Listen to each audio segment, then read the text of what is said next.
They'll have access to that office, and they will deliver it like a roving control to our office at the end of the shift. Through the mail slot? Yes. Great. Yeah, it's.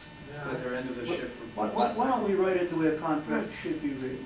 The agency shall deliver to wherever, the management office or wherever, a copy of the citation within X number of hours. At the end of the shift. All right, at the end of the shift. Shall deliver at the end of the shift. Now that John's clarified that, thank you, John, for I think that. I have. Thank you. However, Yes. now I have a problem again. Because one of our problems was getting these delivered. And no one was involved but ourselves before, and that's where we fell down. How is that going to improve now if the office is going to deliver them? I think Haines ought to deliver them, myself. One opinion. See, I They're the don't, ones that wrote the citation. they're working for us. That's right. They're working for us, and I don't want them to be. No, I don't agree with I that. don't agree with that. No. No, they're observing the violation. They should be required to come in and give evidence of that violation. But it has, so who in the, my question then is, who in the office is going to deliver it? It would not be one of the administrative people. It would have to be you or Mike. Those are the two choices. Right. I need to back up a question before that. How do they know the name of the person?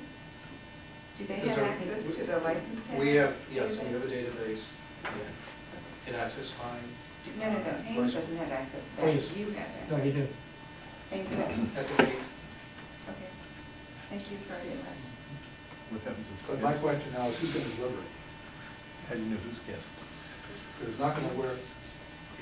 Well, we're currently putting in that. Lou Well, says. that's not what we're saying we're going to do. That's the problem. We're going to hand deliver it.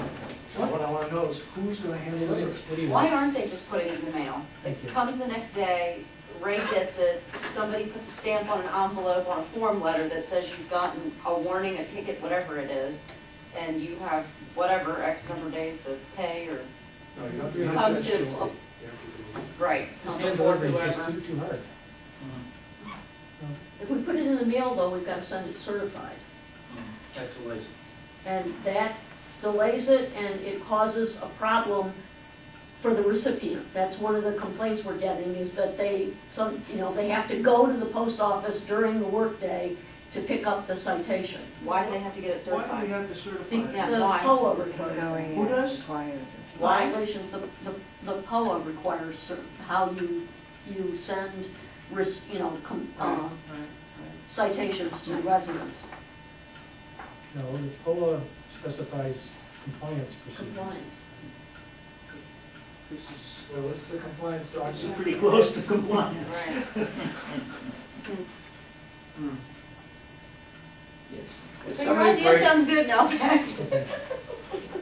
Lou, I'm just trying to make it better than What, it is. what happens in the instance where a visitor is speeding through, roars by the patrol? Well, his plate number, we had an occurrence just like that recently. His plate is reported at the gate. We call the owner who is signing that with The answer is, the visitor is not responsible, the owner is. Yeah. I just wanted to make sure that that was clear at the board. Was there another hand up out there before we go on? Yes, sir. Going back to, you said you can't chase them down and get a license plate number, so if somebody sees a Toyota Corolla silver, how many silver Toyota Corollas are in a community? How do they know which person to send a citation to? Well, a lot, but we have to rely on getting the license number from a stationary position. We're not going to go on high-speed chases throughout the community. Well, and that's what I'm saying, if they're not going to be able to get a plate number. Yeah. Getting a plate If you number, don't get the license, you don't get it. There's no citation. that's The going other to be way tough to this get. would work, depending on where somebody's headed. Maybe they get a plate number even at 35 miles an hour. Say there's a silver Toyota that's going to be there in 4 minutes, get the license for it. How do we do that? So going back to how it's going to get delivered. Right. How is it going to get delivered? I hate to see the Haines agency using part of each shift to deliver citations, because if they're delivering citations, they're not doing what we really want them to do. Absolutely. Yes. I don't feel sorry for somebody who breaks the law and then complains that they have to go get a certified letter. If POA says it has to be certified, then we send them a certified letter. and let them complain. They shouldn't have sped or run through the stop sign or whatever they did. Maybe we should just do like a little trial the first like 90 days that we have them on and send warnings.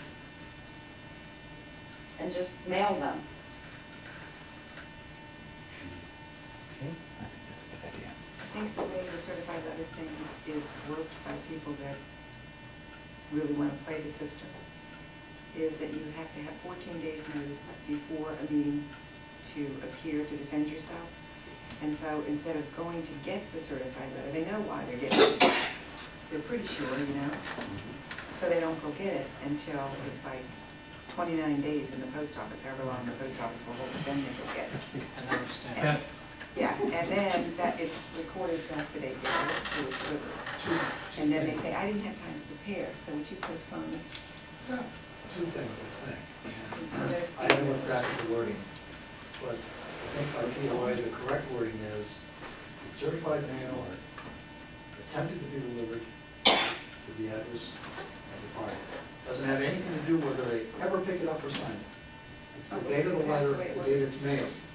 And we have had some members here that have played that game many times, and unfortunately in the past, we have allowed them to play that game, and they say, oh, I didn't get it, or I didn't sign for it the last day. So I think that can go away. I think it's when you mail it. The second part is, Susie, if this is already a policy, but mailing warnings for safety violations is not an option within our compliance procedure, because it is a safety thing. That's why we have citations. If it's a compliance issue that's not a safety or a one-time, then they get a courtesy notice that allows them 14 days to correct it. So we'd be changing what we have in place as the overall compliance thing. This does work. We had lots of issues this last year, and I think the board has discussed why we had most of these issues. It worked before last year, and Judy, you can talk about that. She just left. I mean, there have been lots of traffic violations of speeding that the compliance committee has handled She's coming back. correctly. And there's not, people don't like it because they got caught speeding. Yeah, But it isn't the fault of the rule, it's again, the fault of the person speeding. I absolutely agree with you. I don't think we should lower the standard unless we want to. And for the purpose of this contract, in this contract, all we need to do is say, what's Haines gonna do with these citations? Right. You're going to come to the offices apparently where we are. Get on with it, because what happens to it from then, and we have to address as a board in the rules that govern that. That's exactly what I was going to suggest. I don't think the board is together, I don't think we have a consensus now, we're going to handle traffic violations inside Lake Holiday. But we're trying to debate this contract now. Can we just say within the contract that the agent will issue citations to the office by the end of the shift, and then later on, we're going to debate how we're going to handle traffic violations. Maybe next month. And